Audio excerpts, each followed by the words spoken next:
So for today's video, I've got this Craftsman M110, which is pretty much the same thing as a Troy-Bilt TB110. There's no difference other than the Craftsman and Troy-Bilt names being swapped interchangeably. They're both made by the same parent company. This one does not want to start. Very common issue with this particular Briggs model. 9 times out of 10, this is a dirty carburetor jet system that's in it. Very easy to break them apart and clean them out. And it's pretty much standard practice whenever I get one of these machines in to clean these carburetors out, just because that's usually where these non-starting issues arise from. Now this is exactly how I found it. This was a curb find. I've got a good used filter cover and a brand new filter. So we'll install those when the time comes. There is gas in it. It doesn't smell horrible, so we'll address that. But let's go ahead and get started. We're gonna have to pull this recoil off, and then we'll start working on pulling the carburetor off. Pull off the recoil.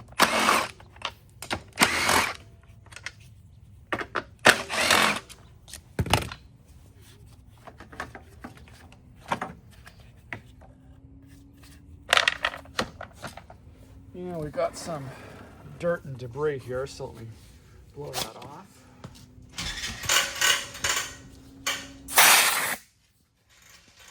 As I've noted in other videos, pause the video here and make sure that you get a good look at this, or look at it on your machine, how it's set up. You want this arm to be on this rear side of your choke valve here. It's very easy to get these things mixed up in this arm on the other side. Just keep that in mind. So I'm going to pull off the base of the air hat, and you have 2 machine screws, which are 5/16 on the outside. And then on the inside, you have a slightly smaller 9/32, which are self-tappers going into plastic. So just pull these out. Set them aside as well. Now what I'm also going to do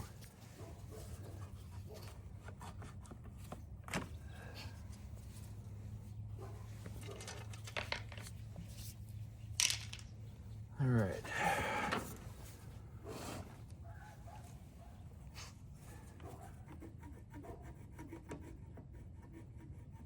So I'm just going to kind of rock the carb off just like that, and then could pull the tank off from up top. And here's the fun part. You don't really need to manipulate these at all, other than kind of just assist them off like that. And generally they do come off pretty easily, but now it's a lot easier to bring this to the workbench and get on to the next step.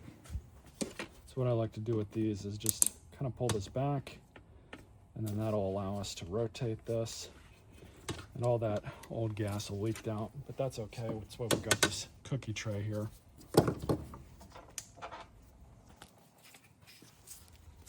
So at the bottom of the carburetor, you have those same 9/32 bolts.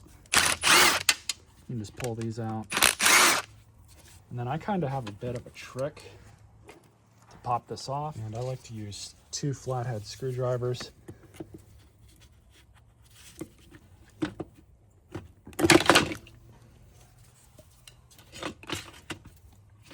Just like that. Yeah, that's old gas. We'll go ahead and drain the whole thing out at this point.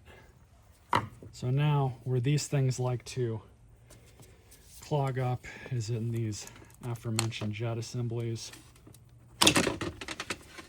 They're always kind of a pain to come out. Go ahead and split it apart. And we do have some clogging here at that hole. This hole doesn't look clogged. I've seen them clog up here too, but we'll go ahead and clean that out. And also pull the float pin. This will allow us to remove the float and needle. Inspect these. I don't think I've ever seen really much of an issue with these float needles or the floats themselves on these models. Those are usually pretty good. Most of the time though, with these style Briggs, any carburetor issue you're going to have is because of this right here. So I'm going to blow this out with compressed air, and then we'll be right back. All right, so that's all cleaned out. Much better. So all you have to do with these is simply just put them back together. This one, we're lucky that we were able to save it. But what I'm going to do is also blow out the inside of the carburetor, clean that up. All right, so all that's done. We're just going to go ahead and throw this back in. So you'll see that little cup pocket down there. That's where that O-ring goes into. You want to make sure that this goes back in, it snaps in place, just like that. And then also can make sure that the white part of the jet is coming out of the center there, and it is. So happy with that.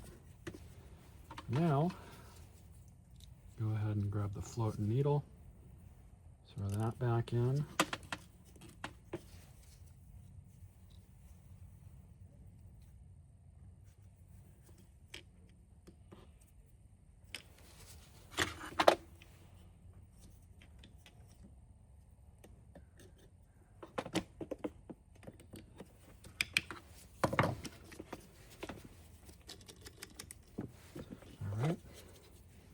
Now, this can only go on one way. This has to go right down into here.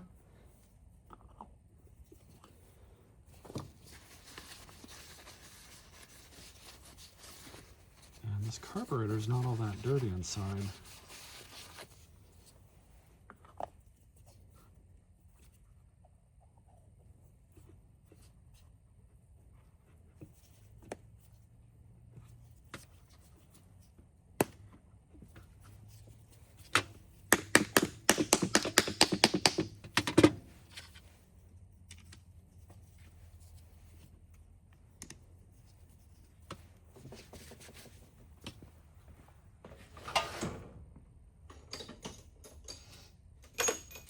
And then these, you always just want to go back in by hand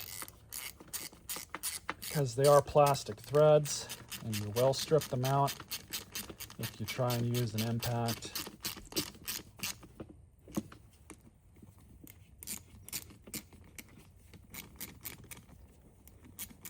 That O-ring does most of the job of sealing. All these do is really just secure the bowl to the bottom of the carburetor. While they should be snug, they don't need to be, wrenched down. Just like that, it's not difficult. So I'll meet you guys back at the machine.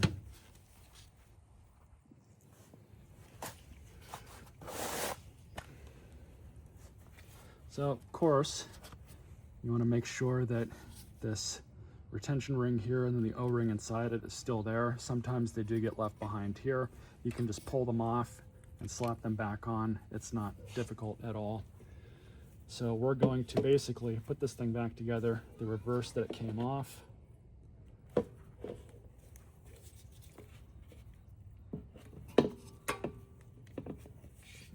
Just like that. And also this one as well.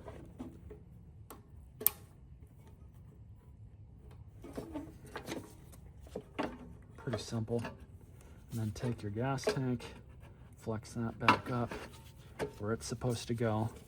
And then get your carb, push that forward, and that's it. That really is the easiest way that I've found to service these machines.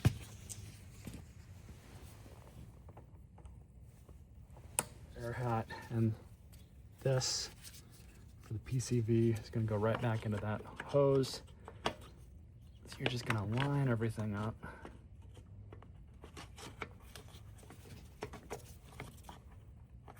Just like that.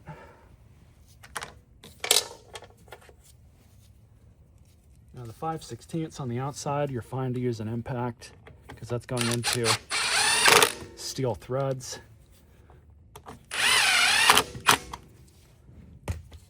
But for these, you just want to do them by hand to minimize the risk of stripping any threads. They don't need to be super tight, just enough for that gasket there to make a proper seal with the air hat.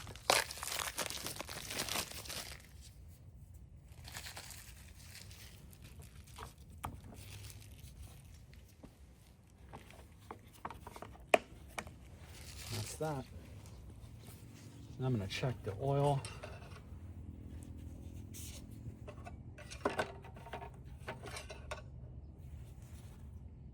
Oil is low. So we'll go ahead and fill that up. To empty these take about 18 to 20 ounces of oil.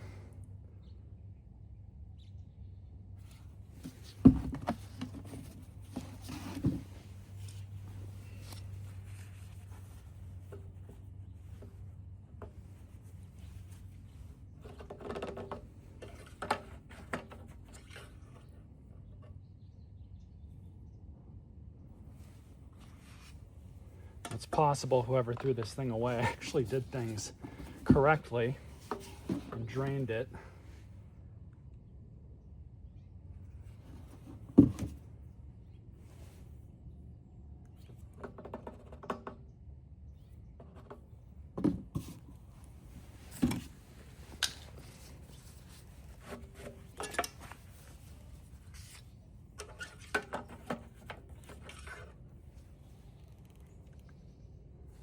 It's healthy now. Of course, once we run it for a little bit and let it warm up, it's showing right where it should. But once it warms up, it'll settle a little bit better. So now I'm just gonna put the recoil back on, throw the 3 bolts through it, and then we'll bring it outside and see if we can get it to start. So let's see what happens. Just made sure the gas was fresh. Pull the cord.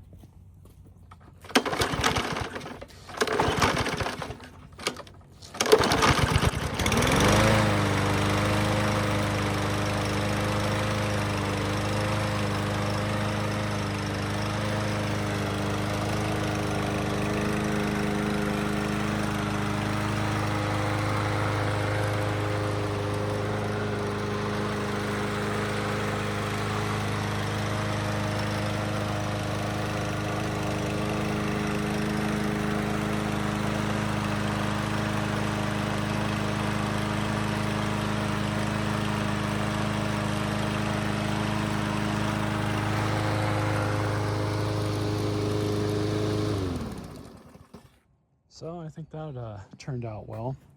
This will make a decent mower for somebody. So now I just got to clean it up and probably get you guys a short of that at some point. So stay tuned for more videos.